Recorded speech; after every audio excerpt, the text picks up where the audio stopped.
Hello, friends. Welcome to Adventures in Pixieland. My name is Amy. I'm an ordained minister, and we're in Bible study. We are in the NIV, and we will be through all of 2025. In 2026, we'll start the KJV. It does take me 2 years to go through the Bible. So right now, with that version and the other versions I currently have, I think I'm stocked up on for the next decade of content is already it's over there waiting. So let's not make it wait any longer than it needs to, because the objective is to read as many versions as we can. So we are in Exodus in this video, chapter 28, and we are going to do all of chapter 28, which is 44 verses, and in this case has some very interesting things in there if you're a person who likes gemstones and such as I do. So, all right, let's jump in. The priestly garments. Chapter 28, verse 1. Have Aaron your brother brought to you from among the Israelites, along with his sons Nadab, Abihu, Eleazar, and Ithamar, so that they may serve me as priests. Okay, got it. Those are the specific bloodline. Make sacred garments for your brother Aaron to give him dignity and honor. So to indicate here be important person. Okay. Tell all the skilled men to whom I have given wisdom in such matters that they are to make garments for Aaron for his consecration, so he may serve me as priest. These are the garments they are to make: a breastpiece, so it's a breast like a breastplate, and ephod, a robe, a woven tunic, a turban, and a sash. So an ephod, ephod, is just part of the long garments for the priest. It's just like, they might not know exactly what it is. I certainly don't know exactly what it is, but I tried to look it up, and that's all they talked about. It's like, well, it's in the Bible, and it's just one of the priest's garments. And it's like, okay, all right then. These are the garments they are to make: a breastpiece, an ephod, a robe, a woven tunic, and a turban and a sash. They are to make these sacred garments for your brother Aaron and his sons, so they may serve me as priests. Have them use gold and blue, purple, and scarlet yarn and fine linen. So very specific in what it must be. Okay, look, the next section here is an ephod. Make the ephod of gold and blue, purple, and scarlet yarn, and finely twisted linen, the work of a skilled craftsman. It is to have 2 shoulder pieces attached to its corners. Okay, so it can be fastened. So it's almost like a cloak. Okay. It's skillfully woven waistband. Is to be like it of one of the piece with the, it's supposed to be, okay, I see. I'm reading it all kinds of janky. I'm sorry, guys. Its skillfully woven waistband is to be like one piece with the ephod, and made with gold and blue, purple, scarlet yarn with finely twisted linens.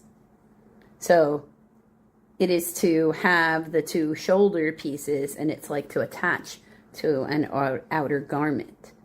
Take 2 onyx stones and engrave on them the names of the sons of Israel in the order of birth. 6 names on one stone and the remaining 6 on the other. Okay, engrave the names of the sons of Israel on the 2 stones in the way a gem cutter engraves a seal. So small. You're not meant to need a giant piece of onyx.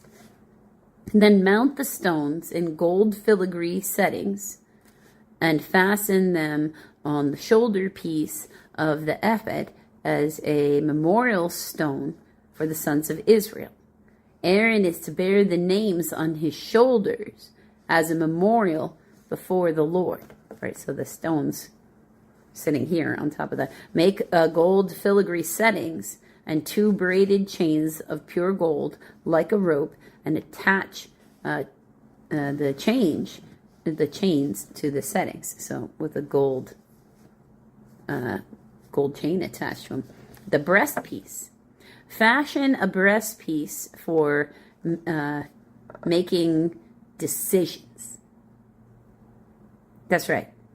Make a breast piece for making decisions. And that's sparked curiosity. The work of a skilled craftsman. Make it like the ephod, of gold and of blue, purple, and scarlet yarn, and finely twisted linen. It is to be square, a span, E, with a footnote here, that is about 9 inches, or 22 centimeters, long, and a span wide, and folded double. Then mount 4 rows of precious stones on it. In the first row, there shall be a topaz, a beryl. It's more of a classification of a stone, okay, than necessarily a stone. It's like a black stone. In the second row, a turquoise, a sapphire, and an emerald. Now, sapphire has a footnote or lapis lazuli. That is about amplifying one's voice, actually. And an emerald, okay?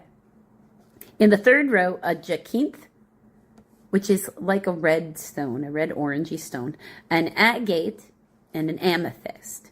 In the fourth row, a chrysolite. Again, that's like an orangey stone.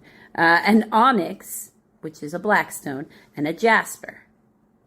Jasper comes in a lot of different colors. But there is a red jasper. You can see it up there. It's that color, because that's literally red jasper up there. Okay? Mount them in a gold filigree setting. They are to be 12 stones, 1 for each of the names of the sons of Israel, each engraved like a seal with the name of one of the 12 tribes. For the breastplate, make braided chains of pure gold like rope. Make 2 gold rings for it and fasten them to the 2 corners of the breastpiece. Fasten the 2 gold chains to the rings at the corners of the breastpiece. So you get the breastpiece, the rings, and then the chains attached to them. And the other ends of the chains have 2 settings, attaching them to the shoulder pieces of the ephod in front. So the outer garment has attachments that you can put these things on. Make 2 gold rings and attach them to the other 2 corners of the breast piece on the inside edge next to the ephod, which would indicate that you're attaching it somewhere on the inside edge. So it attaches inside, and the ephod would hang over the outer edge of the breastplate. Make 2 gold rings and attach them to the other 2 corners of the breastpiece on the inside edge of the ephod. Make 2 more gold rings and attach them to the bottom shoulder pieces of the front of the ephod. Close the seam just above the waistband of the ephod. The rings of the breastpiece are to be tied to the rings of the ephod with the blue cord. There you go, connecting it to the waistband so that the breastpiece will not swing out of the ephod. Pretty specifically, it's going to be tied onto the inside because it's going to have like hidden strings inside. Sort of like, when you go to the doctor and you have to put on that robe before you get the examination that they make you, or you go to the hospital and they're going to do surgery or something, and you got a tie. They got that inner tie in there. It's got an inner tie of blue to keep the breastplate from flapping around and falling all over and smack it into things and any of the rest of that. So, okay, because it's got gemstones weighed down on it. Other priestly garments, verse 31. Make the robe of the ephod entirely of blue cloth. So they would have been blue outer robes, which I find incredibly fascinating because that's very common, actually, blue. Blue robes for whatever that culture's spiritual leaders is totally normal, the way that purple and red are totally normal for their royalty. So it seems everywhere it's difficult to make blue, purple, and red dye in the ancient times. With the opening for the head in the center, there shall be a woven edge like a collar. Collar's got a footnote of A. Okay, so whatever the word was that's in there, this word in Hebrew is uncertain. Okay. So that it will not tear. So, yeah, I mean, I agree. It's going to be like stitching. Make pomegranates of blue, purple, and scarlet yarn around the hem of the robe with golden bells between them. This is very important symbology. I just need you to understand that. The golden bells and the pomegranates are to alternate around the hem of the robe. Aaron must wear it when he ministers. The sound of the bells will be heard when he enters the holy place before the Lord and when he comes out, so that he will not die. So they put bells on him like he's a cat, so God doesn't accidentally kill him when he walks into the tabernacle. Make a plate of pure gold and engrave on it a seal, holy to the Lord, because he wanders off or something. Fasten a blue cord to it and attach it to the turban. It is to be on the front of the turban. It will be on Aaron's forehead, and he will bear the guilt involved in the sacred gifts of the Israelites, the sacred gifts the Israelites consecrate. Whatever their gifts may be, it will be on Aaron's forehead continually, so they will be acceptable to the Lord. Okay.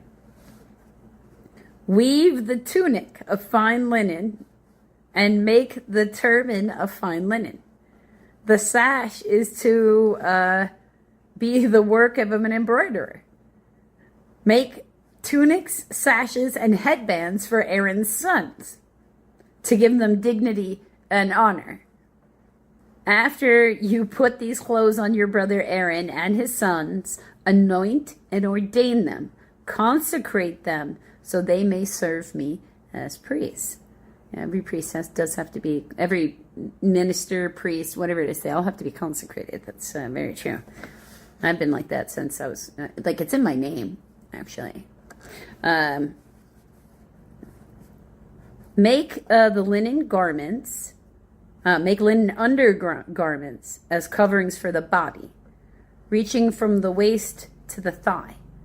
So like an underskirt.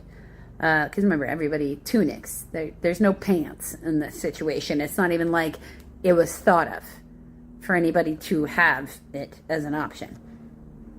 Aaron and his sons must wear them whenever they enter the tent of meeting or approach the altar to minister to the holy place, so they will not incur guilt and die. Okay. God doesn't want no peep show. That's really what he's saying there.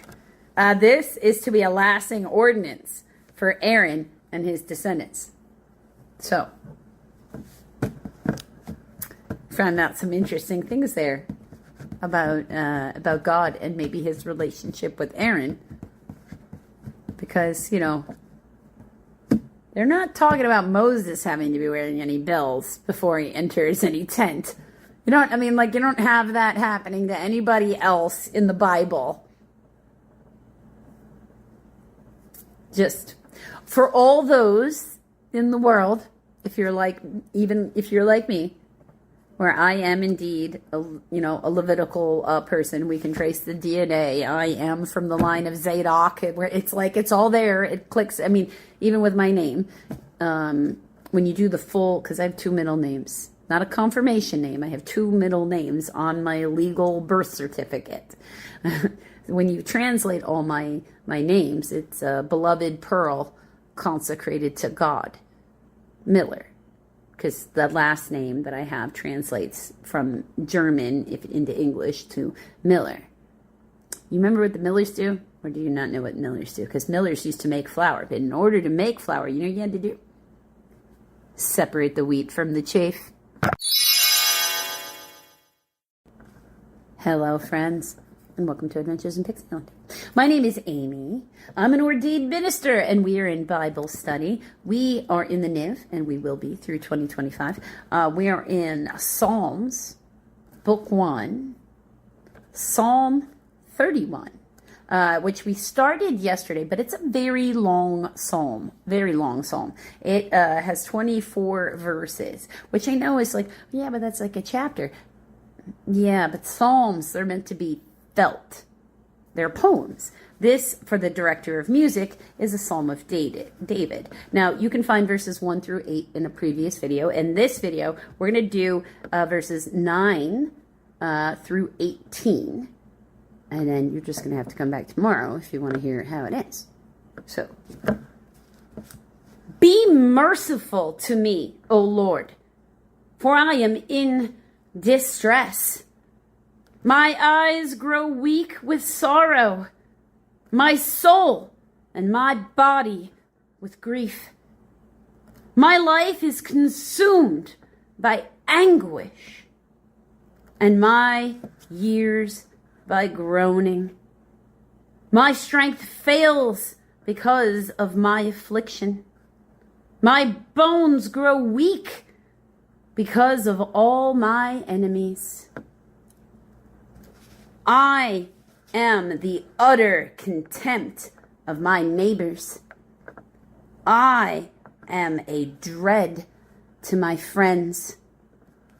Those who see me on the street flee from me. I am forgotten by them as though I were dead. I have become like broken pottery. For I hear the slander of many. There is terror on every side. They conspire against me and plot to take my life. But I trust in you, O Lord. I say you are my God. My times are in your hands. Deliver me from my enemies and from those who pursue me. Let your face shine upon your servant. Save me in your unfailing love. Let me not be put to shame, O Lord, for I have cried out to you. But let the wicked be put to shame and lie silent in the grave. Let their lying lips be silenced. For with pride and contempt, they speak arrogantly against the righteous.